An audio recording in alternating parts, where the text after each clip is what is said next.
Bienvenue sur Sofa So Good, votre rendez-vous du vendredi. Des nouvelles qui font plaisir à entendre et des idées à reprendre. Cette semaine, évidemment, on parlera encore et toujours de l'extraordinaire programme de vaccination d'Israël qui a fourni une mine d'informations sur le vaccin Pfizer. Grâce à nous, le monde va en savoir plus. Et puis, on partira en Inde avec le groupe Reliance qui a acheté des millions de tests respiratoires Covid-19 à une société israélienne. Décidément, on excelle sur tous les fronts dans la lutte contre ce satané virus. Et puis on parlera des livraisons du futur avec Pizza Hut Israël qui va utiliser des drones pour acheminer ses pizzas à votre domicile. Mais seulement si vous habitez dans le centre du pays. Pour les fans de photos et d'orages, on retrouvera Lucas Adler qui a sillonné le monde pour capter le coup de foudre avec son objectif, les yeux toujours braqués vers le ciel. C'est impressionnant. Tellement c'est beau. On parlera cinéma israélien avec Ariel Schweitzer, un ponte qui est aussi critique dans les cahiers du cinéma. Et si vous voulez plutôt manger que penser, eh bien le chef Frank Delight vous livre ses secrets, la recette d'une tartelette aux poires, crème d'amande.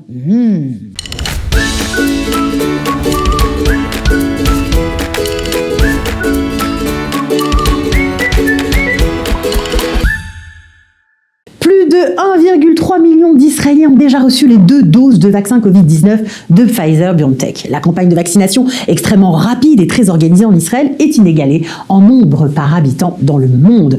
Environ 3 500 000 personnes vaccinées en Israël, soit plus de 50% de la population. L'extraordinaire programme de vaccination d'Israël a fourni une mine d'informations sur le vaccin Pfizer et son impact. Grâce à nous, le monde va en savoir plus sur le fonctionnement de l'immunité. Vous le savez, en gros, ce type de vaccin demande aux cellules de fabriquer une protéine de pointe qui déclenche la production d'anticorps par le système immunitaire contre cette dite protéine associée au coronavirus et qui cause la Covid-19. Pfizer sait que les données obtenues d'Israël sont bonnes et exactes et surtout essentielles pour le monde. Il faut comprendre que l'approbation de l'utilisation d'urgence de la Food and Drug Administration du vaccin Pfizer était basée sur une étude portant sur 24 000 vaccinés et 24 000 receveurs de placebo. Israël a maintenant des données sur plus de 30% de la population qui a reçu au moins une dose du vaccin.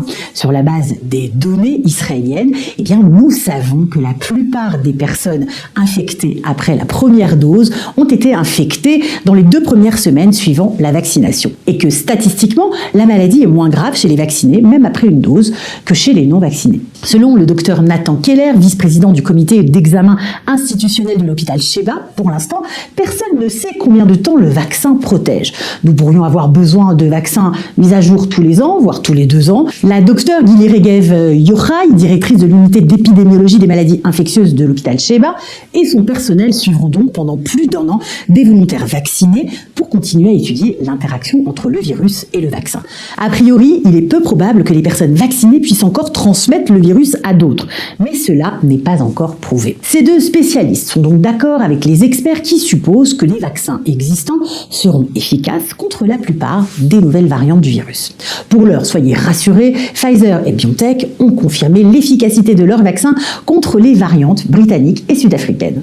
Quant à la réalisation de l'immunité collective, il sera difficile d'arrêter les infections si une grande partie de la population, comme les enfants, n'est pas vaccinée. Israël a commencé à vacciner les jeunes de 16 à 18 ans et pour l'instant, la seule chose que nous pouvons faire, eh bien, jusqu'à ce que le vaccin soit approuvé pour les groupes d'âge plus jeunes, c'est de faire vacciner autant de personnes que possible. Cela réduira le nombre d'infections dans la population générale, le nombre des patients atteints de Covid-19 sévère et la probabilité d'émergence de nouvelles variantes. Un tweet du docteur Ran Balisser, épidémiologiste et directeur de l'innovation pour la Clalit et conseiller également au sein de l'Organisation mondiale de la santé, précise « Si nous pouvons atteindre 60% de couverture vaccinale d'ici le mois de mars, la transmission virale sera probablement fortement perturbée et donc en baisse. » Bien sûr, les mesures préventives, les masques, la distance sociale et le lavage des mains restent essentiels parce qu'il y a toujours des personnes qui ne se feront pas vacciner en raison de leur âge, de leur santé. On continue donc de faire attention.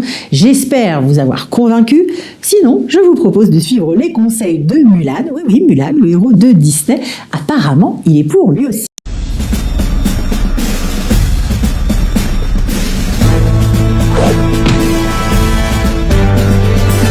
נתחסן במרץ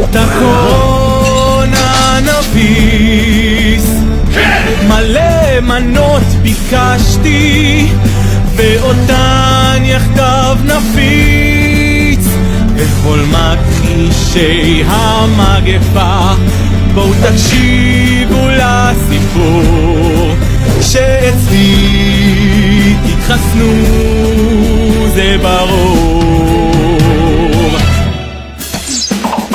המחלה תוקפת בכל העולם, אם לכם יש שכל תבינו שזה מסוכן, וכל המתנגדים הנמושות אולי תראו קצת חדשות. המוטציה עושה בו שמות, אין לי שום רצון להתחסן, זה אותי ממש מרתיע. אני בסך הכל רוצה דרכון ירוק. אנחנו רק ניסוי, מה לא ברור? אם להתחמק אצליח. אני בקבוצת סיכון כי אני שמן. חיסונים, הזיקה תציל אותנו, נעמוד בתור בכיכר רבין, פייזר יצאו איתן מה זה אחלה, כל ישראל מתחסנת ראשונה.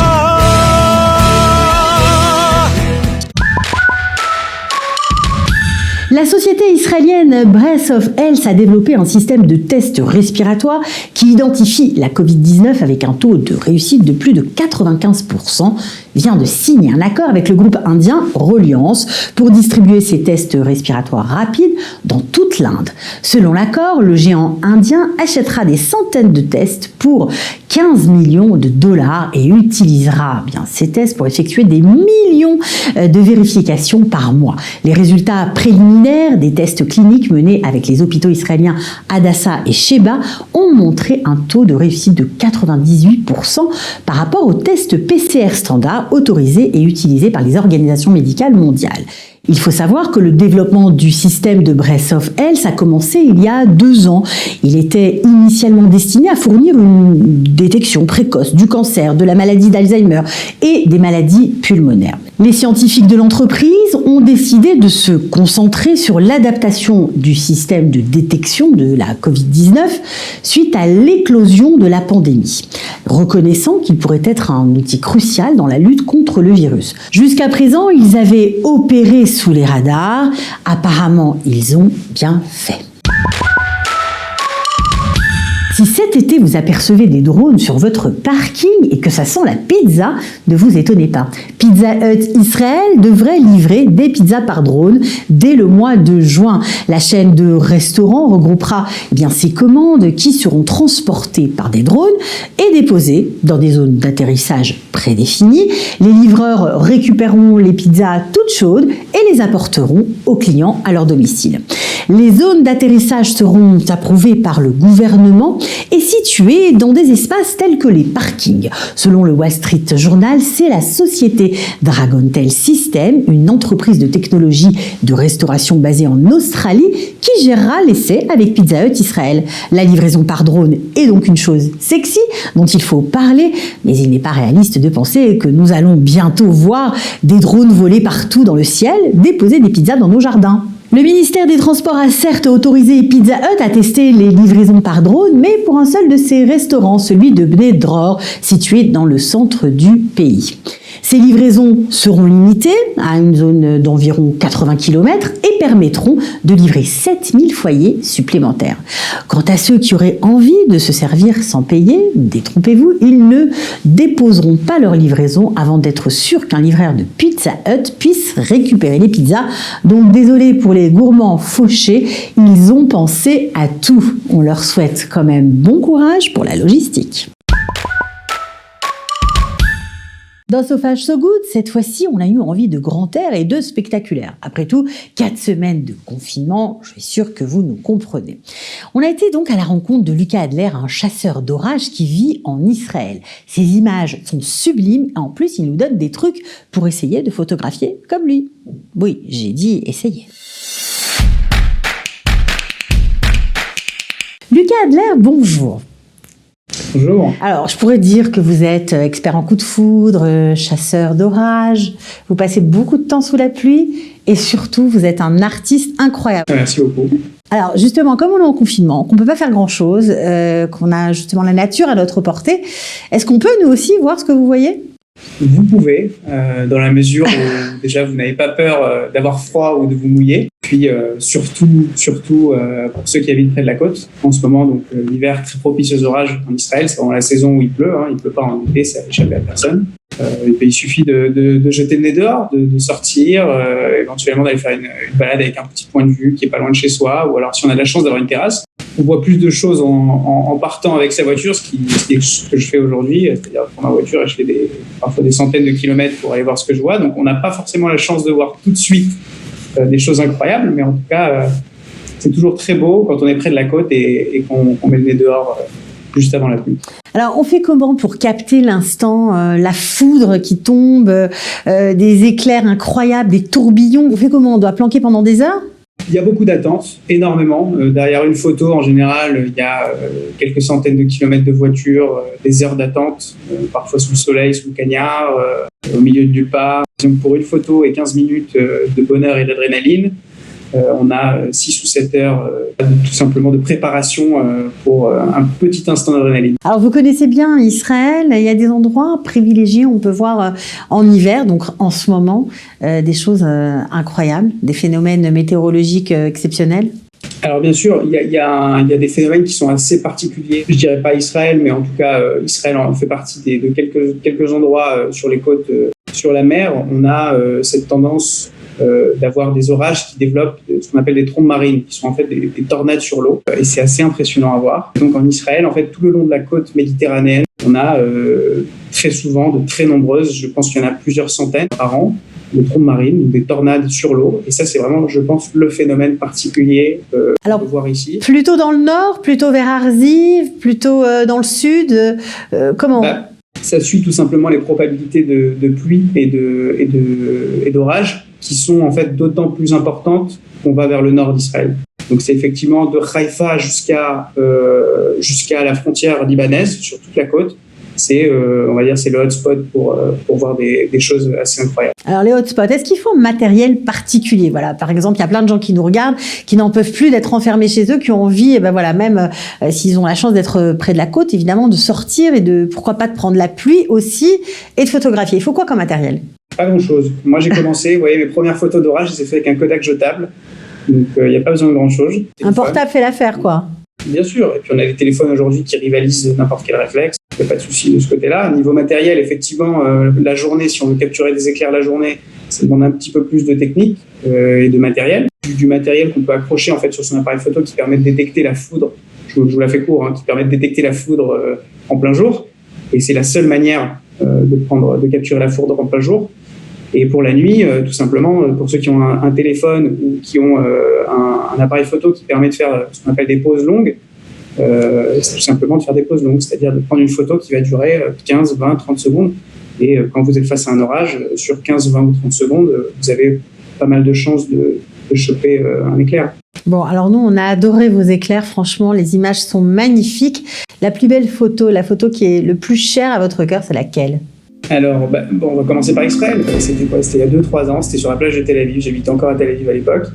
Et c'était un orage qui n'a pas donné une seule goutte de pluie. C'est des orages qui arrivent dans les situations de charav. Charav, c'est un mot qu'on connaît bien, connaissent. Bien sûr. Ouais. Parfois, pendant les charav, on a des orages très très secs qui ne donnent quasiment pas de pluie qui va tomber au sol. Et ces orages-là provoquent des coups de foudre absolument exceptionnels, de très très haut, avec des ramifications qui sont sublimes. C'est vraiment les plus beaux orages que j'ai pu voir en Israël. C'était systématiquement pendant des charav. Et c'est quasiment impossible à prévoir. C'est-à-dire qu'il faut être dehors, il faut voir quelque chose, il faut avoir un contact visuel avec ce qui se passe et voir clignoter, ou quelqu'un vous dise c'est à clignoter par là-bas et il y a un orage qui arrive. Et donc c'était le cas ce soir-là. J'ai un ami qui m'a dit qu'il y avait un orage pas très loin de Tel Aviv. Je suis sorti avec mon appareil photo et j'ai commencé à faire 2-3 photos, et puis il y a un éclair absolument dingue qui s'est abattu à 150 mètres de moi, juste devant. Et c'est pas dangereux. C'est dangereux quand même, non ? Est-ce que c'est dangereux? Oui, il y a toujours le danger, toujours. Après, il y a quand même pas mal de gens qui font ça sur la planète, même jusqu'aux États-Unis où c'est vraiment un truc très connu. Je crois pas qu'il y ait de gens qui courent après les orages qui se soient déjà fait foudroyer. C'est très souvent malheureusement des gens par inadvertance qui sont là. On entend tous les ans d'ailleurs en Israël des gens au bord de la mer malheureusement qui perdent la vie parce qu'ils se font foudroyer tout simplement à la plage. Donc effectivement le danger il est là. Mais voilà, on fait ce qu'on peut pour diminuer le. Bon, faites attention, ceux qui nous écoutent, si vous avez envie de faire comme lui, faites quand même attention. Donc ça, c'était votre coup de cœur photo en Israël et dans le reste du monde, celle qui vous a marqué. Dans le reste du monde. Alors c'est pas lié aux orages. Il y a d'autres choses que j'aime photographier, mais bon, c'est très souvent relié au ciel. C'est le glacier d'Aletsch en Suisse. C'est une photo que j'ai faite au petit matin, vers 3h30 du matin, à 3000 mètres d'altitude, avec mon frère. C'était une soirée que j'ai passée avec mon frère au bord d'un glacier, somptueux, glacier d'Aletsch en Suisse, que je recommande. Et voilà, on prend ce bon plan pour après le confinement. Alors évidemment, si vous avez envie de voir l'ensemble du travail de Lucas, vous pouvez monter sur sa page Facebook Les yeux braqués vers le ciel. C'est un plaisir de vous avoir, monsieur le chasseur d'orage. Merci beaucoup. Le plaisir était pour moi. À bientôt. Un véritable conte météorologique. Perso, j'adore. Et pour tous les aficionados de cinéma, on a eu la chance de parler du renouveau du cinéma israélien avec Ariel Schweitzer, auteur, enseignant à l'université de Tel Aviv et de Paris 8. Il donnera d'ailleurs une conférence Zoom sur limoud.org sur le même thème. C'est ce dimanche de 17h à 18h, donc ne le ratez pas, mais pour l'instant, il est avec nous. Profitons-en. Ariel Schweitzer, bonjour, on est ravis de vous accueillir, surtout tous les fans de cinéma qui vous connaissent, que ce soit par les cahiers du cinéma à l'université de cinéma de Tel Aviv ou même de Paris 8. Tous vos étudiants vont être ravis s'ils nous suivent aussi. Alors, le cinéma israélien dit beaucoup de choses de nous. Est-ce qu'on peut savoir pourquoi et comment ? Tout simplement, il y a un renouveau extraordinaire du cinéma israélien depuis 20 ans. Le cinéma israélien est devenu l'un des miroirs les plus passionnants de ce qui se passe aujourd'hui dans la société israélienne. Je dirais un miroir critique, un miroir complexe qui arrive à saisir la société israélienne dans ses contradictions. Ce renouveau commence en 2001 avec l'introduction d'une nouvelle loi en Israël qui s'intitule la loi du cinéma. Et c'est grâce à cette loi que les pouvoirs publics commencent pour la première fois à véritablement soutenir le cinéma israélien avec un budget qui triple pratiquement les budgets alloués aux films en Israël jusqu'à alors. La deuxième étape, c'est 2002 et c'est la signature des accords de coproduction entre Israël et la France. Durant les années 2000, la France a soutenu sous forme de coproduction pratiquement un tiers de la production israélienne de longs métrages de fiction.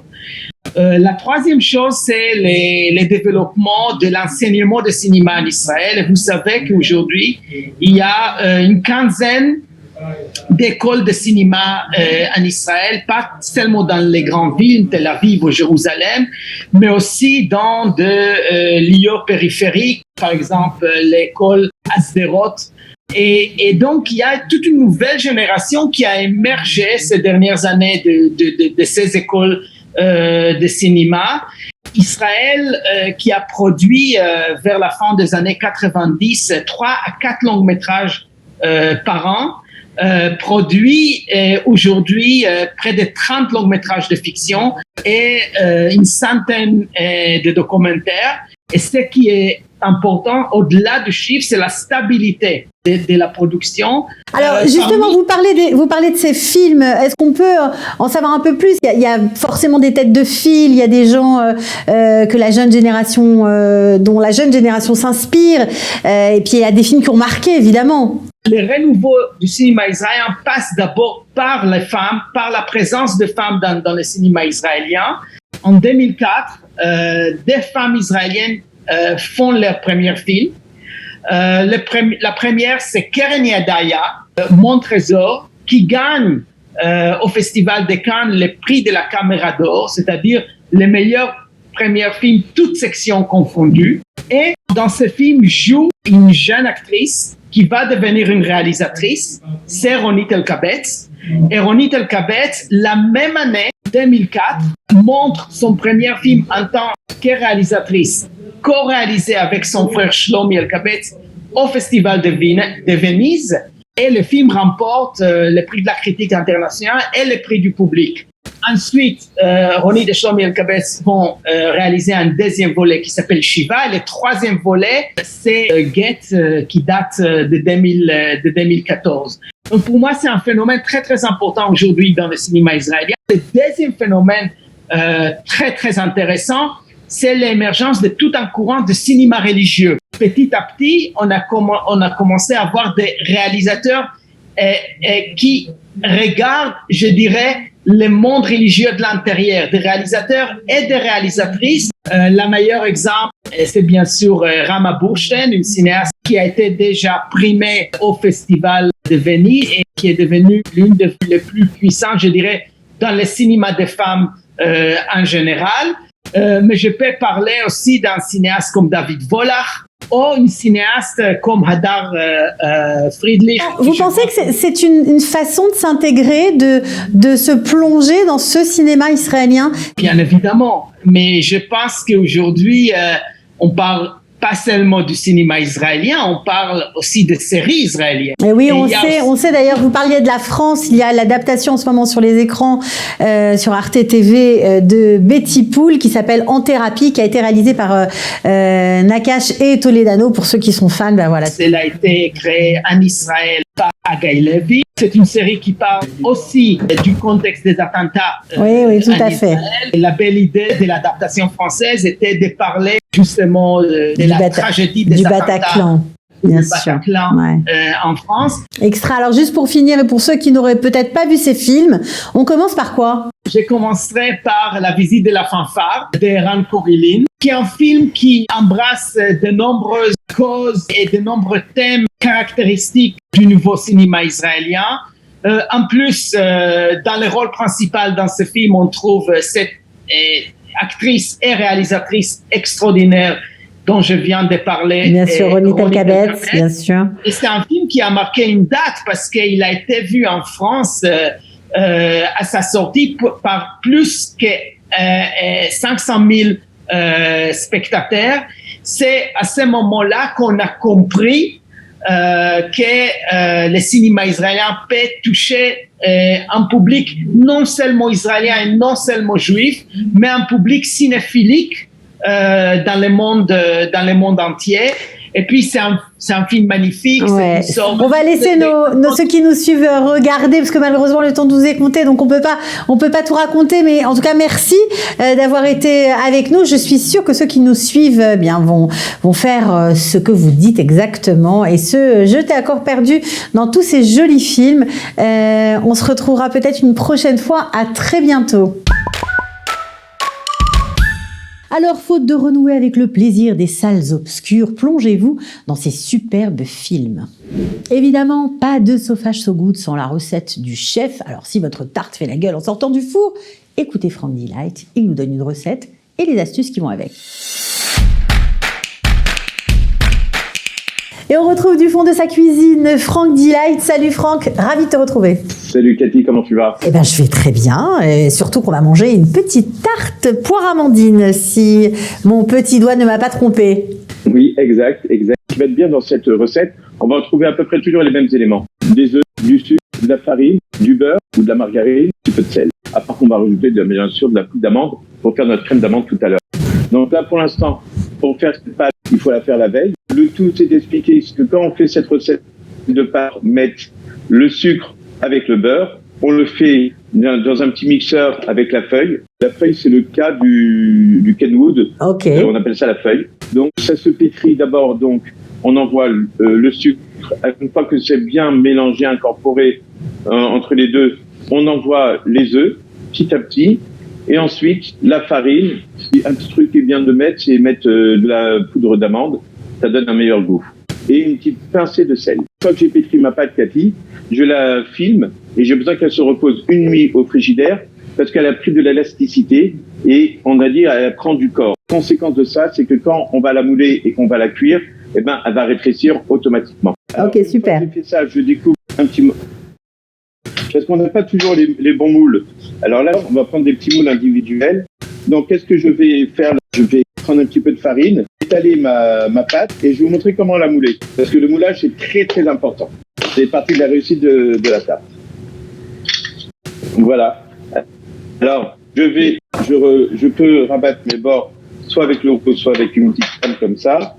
Alors, toujours bien fariné en dessous. Une fois que j'ai étalé ma pâte, je vois qu'elle soit à peu près à 2 mm. On va dire avec 4 mm.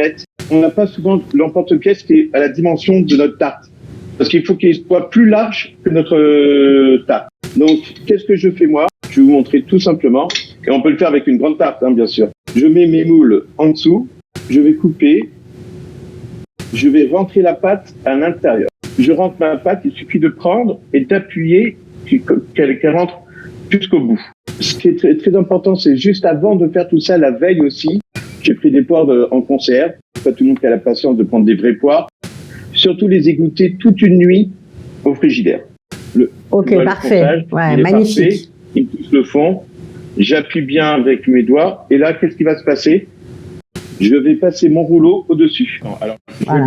je lui redonne un coup comme je le remonte légèrement, légèrement au-dessus du moule. Ok. Alors, voilà. Alors, une fois qu'on a fait ça, on fait quoi? Alors, crème d'amande. On va faire notre crème d'amande. Donc, je l'ai faite. Je vais vous expliquer comment on l'a fait. On appelle ça en pâtisserie un TPT.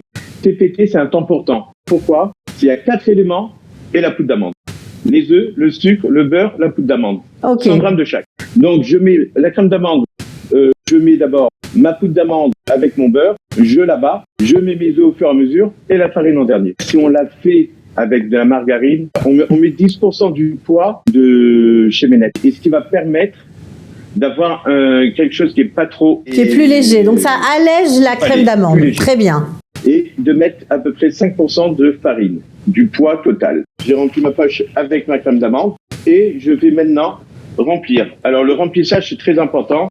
Il faut remplir au milieu, voire un petit peu le 3/4. On commence par les bords? On commence par les bords, ouais. Et on finit par le central. Comme ça, on calcule bien notre épaisseur. Voilà, l'épaisseur, c'est milieu, voire un peu plus que le milieu, parce qu'il faut savoir qu'elle va gonfler. D'accord. Alors ensuite, qu'est-ce qu'on fait? Une fois qu'on a fait ça, on prend nos poires. Ouais, alors, j'ai laissé égoutter toute la nuit. Ouais. Et regarde ça, je sais pas si tu vois, mais il y a encore du liquide. Exact. Je vais virer ce liquide-là. Vous prenez un torchon propre. Moi, je prends du sopalin pour aller au plus vite. Je prends du sopalin et je vais l'essuyer complètement. Il faut que je retire toute forme de jus. Pourquoi je retire tout le jus, Cathy? Très important. Parce que l'eau va créer des sillons pendant la cuisson sur ma crème d'amande. Et là, ça va être moche. Je prends mon couteau, je vais trancher mes poires.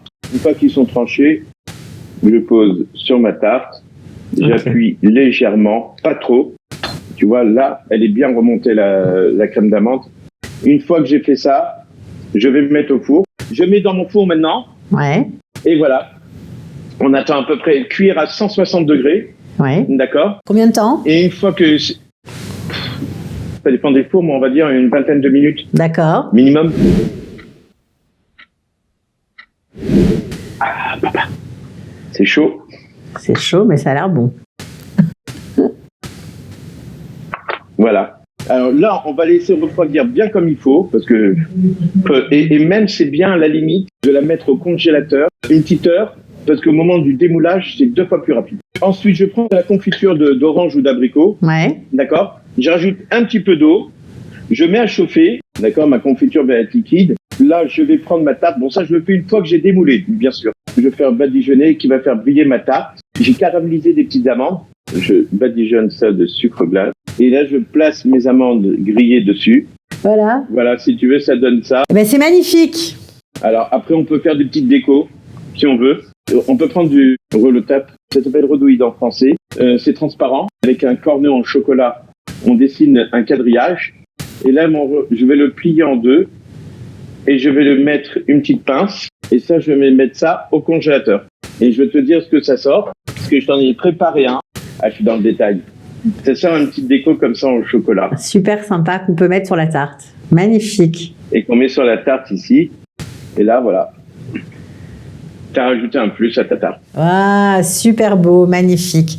Bah, Franck, c'est un plaisir de t'avoir et de te voir à l'œuvre. Alors là, on était ravis. Merci pour ces petites astuces et surtout pour la recette. C'est un grand plaisir. Ciao Merci Franck. Ciao. Voilà, So Fâche So Good, c'est terminé pour cette semaine. Merci pour vos petits messages. On se retrouve la semaine prochaine. Mais en attendant, mettez vos masques et profitez de la So Fâche qui commence. Bien sûr, montez le son.